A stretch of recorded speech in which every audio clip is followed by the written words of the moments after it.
যুবক মুসলমান, আম্মাজান খাদিজা ছিলেন এমন একজন মহিলা, আরবের সবচেয়ে ধনী মানুষ ছিলেন তিনি। তৎকালীন আরবের সবচেয়ে বড় ব্যবসায়ী ছিলেন আম্মাজান খাদিজা। আম্মাজানের মতে এত অর্থবিত্ত মক্কার কারো ছিল না।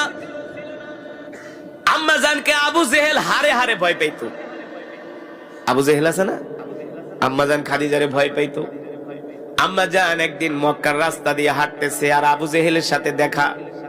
আম্মাজান আবু জেহেল ডাকতেছে, আবু জেহেল তাআলাও ইয়া আবা জেহেল, এদিকে আসো। এ আবু জেহেল, তুমি নাকি আল্লাহর নবীরে গরিব বইলা গালি দিছো। আবু জেহেল বলতো, মোহাম্মদের অর্থ নাই, পয়সা নাই, পাতি নাই, সম্পদ নাই, সে আবার নবী হয় কিভাবে? নাউজুবিল্লাহ বলেন। কে বলেন কথা কর। আম্মাজান ডাক দিছে, তাআলাও ইয়া আবা জেহেল, আবু জেহেল এদিকে আয়। আবু জেহেল জানে খাদিজা হলো মক্কার সবচেয়ে বড় ব্যবসায়ী, সম্পদশালী মহিলা।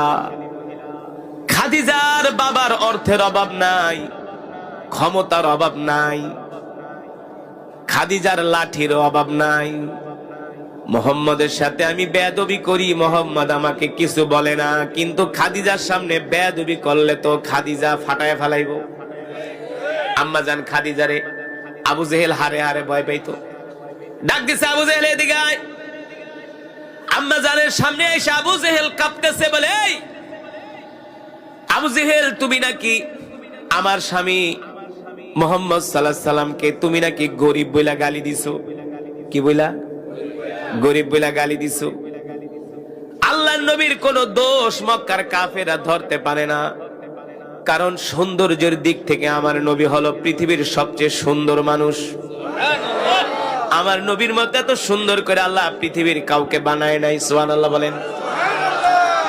আমার নবী এত সুন্দর, আমার নবীর চেহারা এত সুন্দর, আমার নবীর চেহারা দেখলে মক্কার কাফেররা নবীর জন্য পাগল হয়ে যাইত। আল্লাহু আকবার। মক্কার কাফেররা রাজনৈতিক কারণে আল্লাহর নবীকে ক্ষমতার দ্বন্দ্বের জন্য পাগল বইলা গালি দিত। আবার ওরা আলোচনা করত, আমরা মুহাম্মদকে পাগল বইলা গালি দেই, পাগলের চেহারা তো এত সুন্দর হতে পারে না। আল্লাহর নবীর প্রজ্ঞা, মেধা, জ্ঞানের সাথে মক্কার কাফেররা পারতো না, কারণ পৃথিবীর যত জ্ঞান সব আল্লাহ আমার নবীকে দান করছে।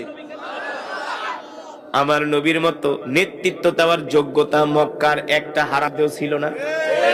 এই যে আবু জেহেল, আবু লাহাব বলেন, উতবা, সাইবা বলেন, আল্লাহ রাসূলের নেতৃত্বের কাছে ওরা ধারে কাছেও আসতে পারত